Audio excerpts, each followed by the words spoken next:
पीछे घी का कटोरा लिए जा रहे।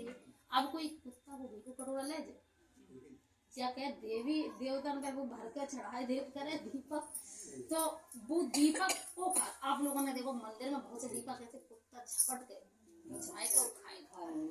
तो एक सज्जन ने कही तुझे रखवारी कहीं नहीं कर मारे एक ताड़ दे बुझाए दे। तो कहने का मतलब है कि कुत्ते को कौन खिलाएगा, किसी इंसान को तो दो रोटी नहीं चुपड़ेगा। तो नामदेव जी महाराज कह रहे हैं कि स्वामी रूखी तुम ना खाओ, थोड़ा घी तो लगाओ, रूप अपना क्यों मुझसे छुपा रहे, तेरा मेरा एक नूर फिर फर्क क्या हुजूर, तूने शकल बनाई एक कुरान की और मुझे ओढ़नी उड़ा दी इंसान की। कि एक उसमें भी तो परमात्मा है कुत्ते में। तो नामदेव जी उनके पीछे पीछे कटोरा लेके जा रहे कि रूखी ना खाओ, इसमें घी लगा के खाओ तो ज्यादा आनंद आएगा। आगे बता रहे हैं कि निगाह मीरा की निराली, पी गई जहर की प्याली, ऐसा गिरधर बसाया हर सांस में, जब आया काला नांग बोली धन्य मेरे भाग, आप आए प्रभु सांप के लिबास में, आओ आओ बलिहारी काले कृष्ण मुरारी, आओ आओ बलिहारी काले कृष्ण मुरारी, बड़ी कृपा है कृपा निधान की, और बलिहारी हूँ मैं आपके एहसान की, जर्रे जर्रे महर की भगवान की, इसी तरह सूरदास निगाह जिनकी थी खास, ऐसा नैनों में नशा था हरि नाम का। सूरदास के तो नैन ही नहीं थे, लेकिन वो अंदर के नैन जो जिससे परमात्मा को हम देख सकते हैं, 10वां द्वार दिव्य चक्षु, जब हमारा ये खुल जाएगा, ये आंखें बाहर की आप लोगों ने देखा होगा बहुत से ऐसे कि उनकी बाहर की आंखें नहीं है लेकिन अंदर की आंख से सारा कार्य कर रहे हैं। तो यहाँ पर सूरदास जी महाराज बता रहे हैं कि नैन हुए जब बंद, बाहर वाले जब बंद भरे फिर मिला वो आनंद, कि नैन हुए जब बंद तब मिला वो आनंद, देखा अजब नजारा भगवान का, देखा अजब नजारा कृपाल का, हर जगह वो समाया सारे जग को बताया, हर जगह वो समाया सारे जग को बताया, आई आँखों में रोशनी जब ज्ञान की, और देखी झूम झूम झांकी भगवान की, गुरु नानक कबीर, गुरु नानक कबीर ने कहा जिनकी थी खास, ऐसा नैनों में नशा था हरि नाम का, देखा पत्ते पत्ते में भगवान को, नजदीक और दूर फिर फर्क क्या हुजूर। परमात्मा हमसे दूर नहीं है, हमारे पास है, कि नजदीक और दूर फिर फर्क क्या हुजूर, यही सार समझाया संसार को, ये शहर ये जहान शहर गांव और जंगल बियाबान, मेहरबानियां है उसी मेहरबान की, वो सारी चीजें हैं ये एक ही दुकान की, हम और आप सब एक ही दुकान के, लेकिन फर्क यहाँ आकर तिरक बितिरक दुनिया भर के, लेकिन परमात्मा के ही तो बनाए हुए हम सब हैं। तो हमें परमात्मा से प्रेम करना चाहिए। एक इंसान का वाकया है जो ध्यान अभ्यास में रोज बाकायदगी से समय देता था, वह अभ्यास में पूरी तरह से नियमित रूप से समर्पित था, अपने अंदर प्रभु प्रेम से जुड़ चुका था, वह व्यर्थ की बातों में शामिल नहीं होता था, न किसी के पीठ पीछे बुराई करता था, न आलोचना करता था, वह बातचीत भी तब तक शामिल नहीं होती थी जब तक वह दूसरों को सकारात्मक और उच्च विचार से देखता। कहते हैं कि कोई परमात्मा की प्रशंसा करता था, उसके दिए हुए उपहारों की बात करता था, नेक इंसान निश्चित रूप से उस बातचीत में शामिल होता था। जहाँ अच्छी बातें हैं वहाँ तो हम शामिल हो जाएं, और जहाँ दुनिया भर के परपंच हो तो वहाँ हमारा और आपको समय बेकार जाए, क्योंकि हम और आप में वो अच्छे नहीं लगेंगे, और जहाँ बुराई होती हो तहाँ सज्जन इंसान समझदार हो तालमेल ही नहीं मिले। तो यहाँ पर बताते हैं कि एक दिन जब वह इंसान पार्क में बैठकर दोपहर का भोजन करने लगा, तब एक कुत्ता आया वहां, और उसने देखने लगा कि उसने नेक इंसान से रोटी का एक टुकड़ा अपने लिए तोड़ा और दूसरा कुत्ते के मुंह में डाल दिया। अब कुत्ता बेसब्री से रोटी का वह टुकड़ा खा गया, उस व्यक्ति ने फिर एक टुकड़ा अपने लिए तोड़ा और दूसरा कुत्ते के लिए, और उसे कुत्ते के मुंह में डाल दिया। अब जो लोग वहां से आ जा रहे थे उन्होंने सोचा कि ये अजीब दृश्य है, वो कुत्ता को और अपने हाथ से बड़े प्यार से, लोग बोले ऐसे ही है कि ना, ऐसे ही है, बेकार है। तो बेचारे वहां लोग ऐसे कहने लगे। उन्होंने देखा कि ये दृश्य बेकार है दृश्य। उन दिनों लोगों ने कुत्तों को पालते नहीं थे तब, अब तो कुत्तन की शाही राज है। एक बढ़िया पैसे वाले को कहाँ इतने राज हो जितने कुत्ते को, 4 पहिए की गाड़ी में घूमे, बढ़िया बढ़िया बिस्कुट खाएं, नहवाए जाए, हाथ से तेल बाल कटिंग के 2-2 हजार रुपया खर्च करे जाए। तो अब कितनी कुत्तन के लिए व्यवस्था बढ़िया है। और बेचारी जो गैया मैया को दूसरा दर्जा गैया तो बेचारी मारी मारी कर रही। तो बताओ ये उल्टी गंगा बह रही। तो क्या हुआ कि जब आ जा रहे थे लोग बोले ये तो कुत्ते को खिला रहा है।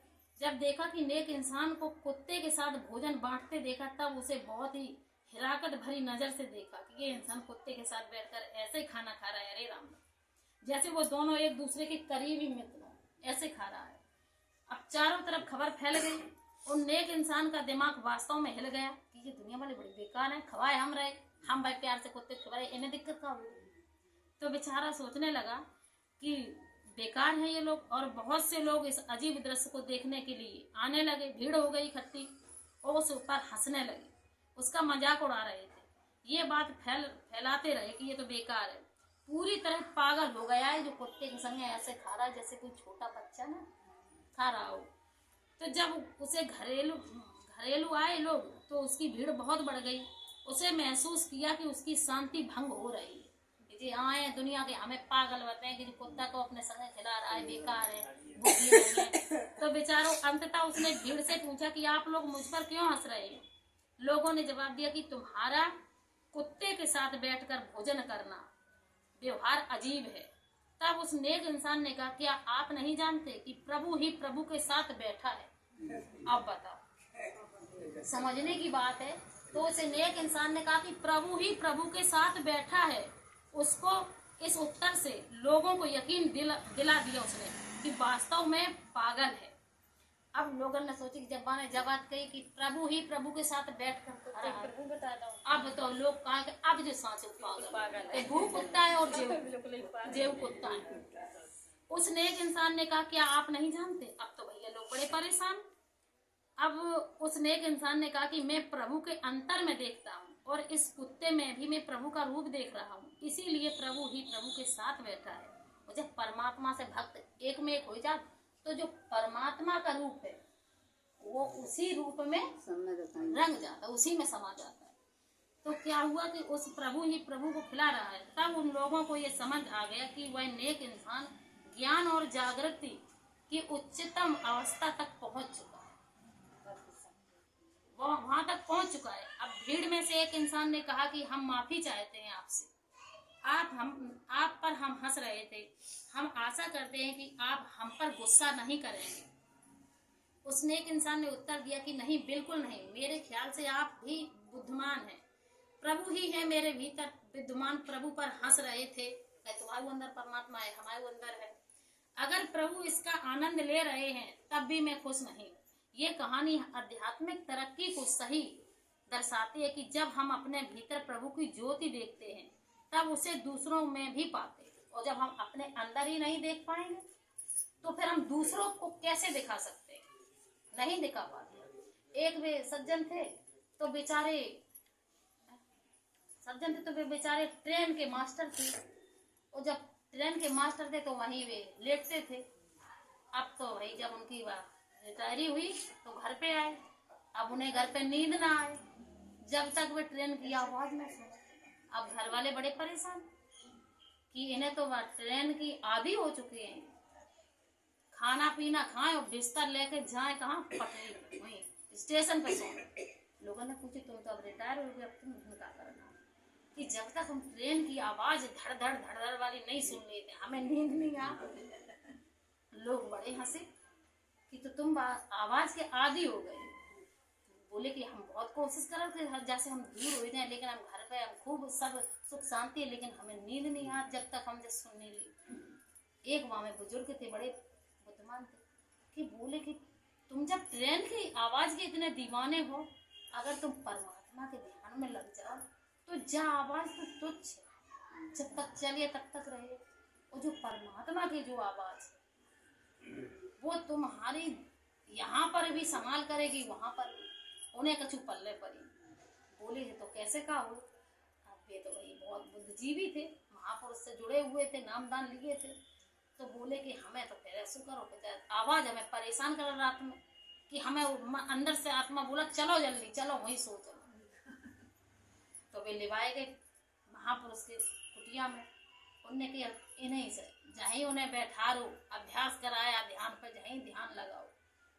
जब उन्हें अपनी तवज्जो दी, जैसे अर्जुन को भगवान कृष्ण ने दिव्य दृष्टि देकर ही तो दिखाया था, ये चेताया था कि कोई तुम्हारा नहीं है, ये सब पहले से ही मरे हुए हैं, इन्हें मारने में कोई दोष नहीं है। और जब तक हम देखेंगे नहीं तो हम तुम्हें क्या दिखाएंगे? अब एक अंधा हो और दूसरा हुआ अंधा ही मिल जाए तो फिर वही रास्ता को बताए, दोनों अंधे। जब तक आंख वाला नहीं मिलेगा तो रास्ता बताने वाला कोई नहीं है, भटकत फिरो दिन रात। इसी तरह हम दुनिया के इस संसार में भटक रहे हैं। जब तक हमें सही मार्ग बताने वाले सतगुरु नहीं मिलेंगे तो हम परमात्मा के मार्ग में चल ही नहीं सकेंगे। तो हमें गुरु करना बहुत जरूरी है, बिना गुरु के कल्याण नहीं है।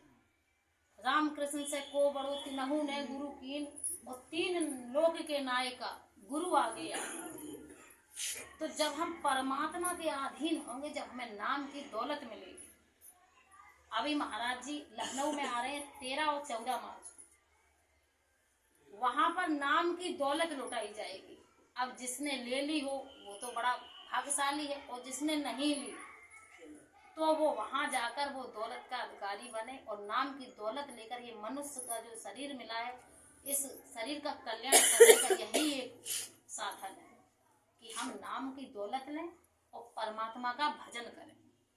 जब परमात्मा की दौलत हमको मिल जाएगी तो दुनिया की दौलत फीकी लगेगी। कहते कि अखियों में तू बस जा, अखियां में बंद कर लूं, अखियों में तू बस जा, अखियां में बंद कर लूं, अपनी इन अखियों से बातें मैं चंद कर लूं। तो ऐसे हम परमात्मा को जब तक नहीं बसाएंगे तब तक हमारे हाथ में कुछ भी आने वाला नहीं है। तो हम इसी के साथ कबीर साहब की वाणी को विराम करते हैं, क्योंकि समय बहुत हो गया है। और जो कुछ हमारे शब्दों में गलती निकल रही है तो आप सभी हमें छोटा जान के क्षमा करें। कुछ अच्छा लगा होगा तो अपने गुरु का प्रसाद समझकर अपने जीवन में जरूर धारण करें। एक बार प्रेम से जयकारा लगाएं। हुजूर बाबा सावन सिंह महाराज की जय, परम संत कृपाल सिंह महाराज की जय, दयाल पुरुष संत दर्शन सिंह महाराज की जय, भक्त के शहंशाह संत राजेंद्र सिंह महाराज की जय, सब संतों की जय, सब संतों की जय, गुरु की प्यारी साथ संगत सबकी जय।